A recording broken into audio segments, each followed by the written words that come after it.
Hi guys, welcome back. Yes, tama po. Tulad ng nasa description, ito nga po yung upgraded version. Obviously, yan ang nakaprint sa box. In-order ko ito sa official store ng Xdobo Philippines. At unahin ko na yung nakita ko ditong pagbabago dito sa box. Halos ordinary box na lang din ito.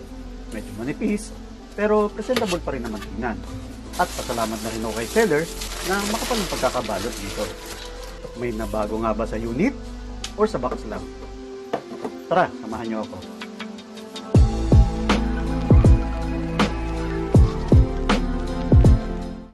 Salamat ulit, nandyan kayo, lalo na sa mga subscriber natin. Kung hindi nyo nakikita yung mga reviews ko, pakicheck na rin pala baka hindi ka pa nakasubscribe or hindi mo pa naklik yung notification bell. Okay, balik tayo. Meron tayong black na X8 Max, red na X8 Plus na may pagkamaroon ng dating, at X8 II na color blue.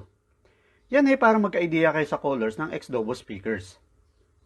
Ang mga kasama nito sa box is itong 3.5mm audio cable, USB-A to USB-C data cable na nasa half meter lang, user's manual, at meron din itong side protection sa loob.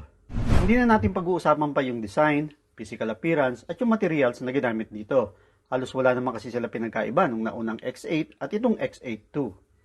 Wala din naman pinagbago or nadagdag sa placement ng mga buttons and ports. Even sa size and weight, same din. Pati ang battery 6,600 mAh din. Paiba-iba man ang description nila sa equalizer setting, pero at least may reference tayo. Maaring sa naunang X8 magkabaligtad ditong full frequency at ang super bass. Well, dito sa Bluetooth ID niya, I was expecting na X8 II ang lalabas dito. Pero parehas pa rin pala, X8 lang. Ngayon, pakinggan natin yung sound quality nito sa iba't ibang klaseng equalizer setting. Playing via USB or SD card, bukod sa MP3, supported din itong mga ATEX series natin ng WAV at FLAC files. At hindi lang 32GB ang kaya nitong basahin, maging 64GB at pati 128GB. Kayang-kaya nito basahin. Pasensya na, hanggang 128GB lang meron tayo, pero sinubukan ko din yung hard disk drive, pero hindi na siya supported ng NTFS format. Mag-sound test na tayo dito sa ating X8 II at pakinggan na rin natin yung sound difference nito dito sa dalawang ito.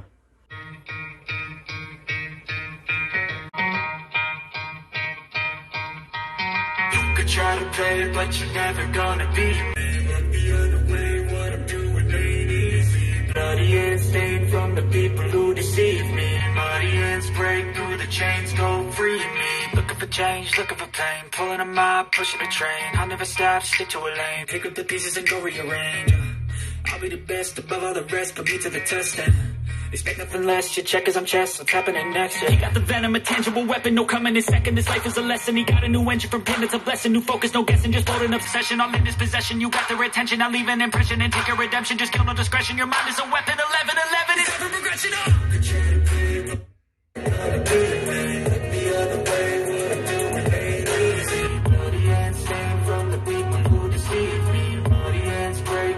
Chains go free me. People like sheep, both feet hurt it easy. You don't wanna be fast asleep when they see me. Never stand tall, ready for a fight, believe me. When they try to change, you can say no, free me. So he's been looking for somebody who could save him, instead of searching inside for what they gave him. A strong will, strong mind causes mayhem. We could change the world, change times, rearrange them. Staying on pace, running the race. Life is a chase, I don't wanna place. I wanna be first, work till it hurts. Dehydrated thirst till I'm in a hearse. All high ambitions in the right mind can take you so far. It's like you lived a few lifetimes. Take off from a break off from the weak minds. They can stay soft, you can change lives, you create thoughts, never waste time. You got one shot, you got one life, better pop off. What do you like? Make a dream job, no 9-5, no mean boss, just my life and free thoughts. You could try to play, but you're never gonna beat me. Look the other way, what I'm doing ain't easy. Bloody hands stained from the people who deceive me. Muddy hands break through the chains, go free me. People like sheep, blue feet hurt it easy. You don't wanna be fast asleep when they see me. Better stand tall, ready for a fight, believe me. When they try to change, you can say no, free me. Again, sarili kong gastos para mabili ito, hindi po ito sponsored, and I spent 21 days testing it. And here is my judgment. Since wala ako ng naunang version nitong 8X at malabo na rin ako makabili ng brand new nun, Ito naman yung naobserbahan ko sa speaker na to. Una, napakagandang gamitin nito as PC speaker dahil isang kable na lang ang gagamitin. Opo, tama po, isang kable na lang. Itong kasama niyang USB-A to USB-C data cable. Nagcha-charge na din ito habang ginagamit. Maaring in-upgrade siguro yung BMS or yung battery management system nito.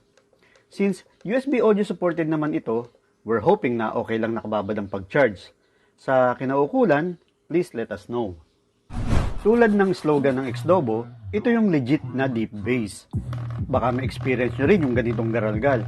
Try nyo na lang hinaan or mag-adjust ng equalizer setting dahil maaring mas upgraded ang speaker nito. Or di kaya mas malambot yung ginamit na passive radiator. Kaya pumapalo ng gusto yung passive radiator nito sa likod. Pasensya na po sa magre-request na i-tear down ko ito, unless na lang siguro kung magkakaproblema ito. Baka dun magbaklas tayo. Okay? Alin nga ba pinakasulit sa tatlo? Unahin natin sa price. Sa presyong Lazada, kung bibili ka ngayon sa official store ng Xdobo na manggagaling pa ng China, ang X8 Max ay 5,799. Ang X8 Plus ay 3,299 at ang X8 II is 2,388. During first release, $60 ang price nito at malaki na rin ang binaba nito ngayon. Kung hindi naman issue sa inyo yung box at ang habol mo ay makatipid ng konti, mas mababa ang price sa Xdobo Philippines. Paiba-iba yung price nila kaya pakicheck na lang yung link ng store nila dyan sa description box. Sa loudness, obviously, malakas, mas malakas, pinakamalakas. Kung portability, dito ako sa X8 II at X8 Max. Manipis kasi itong X8 II kaya madaling ilagay sa bag. X8 Max madali bitbitin dahil para lang siyang sling bag. X8 Plus medyo malaki at halos 2 kilo rin ang bigat nito. Pag power on sa mga X8 series na ito, 2 to 3 seconds dito sa X8 Plus. Quick press naman sa 8X Max. At milliseconds na lang din dito sa HX2. Lamang naman ng X8 Max at 8X Plus pagdating sa emergency dahil pwede kang mag-charge ng phone gamit itong USB-A port. At 20% battery charge, maririnig mo na yung sound notification nito na low bat na. Dinrain ko ito hanggang sa ma-dead bat. And upon charging, halos 3 hours din para ma-full charge ito. Pero ang pinagtatakahan ko lang, hindi pa umabot ng 6,000 mAh yung na-charge sa kanya. Hindi kaya matulad dito sa Xdobo Nirvana ko na 30 minutes na lang ang playtime? Kung naghahanap ka pa ng iba pang Xdobo speaker review, meron tayong playlist dito. At narito naman yung bago nating upload.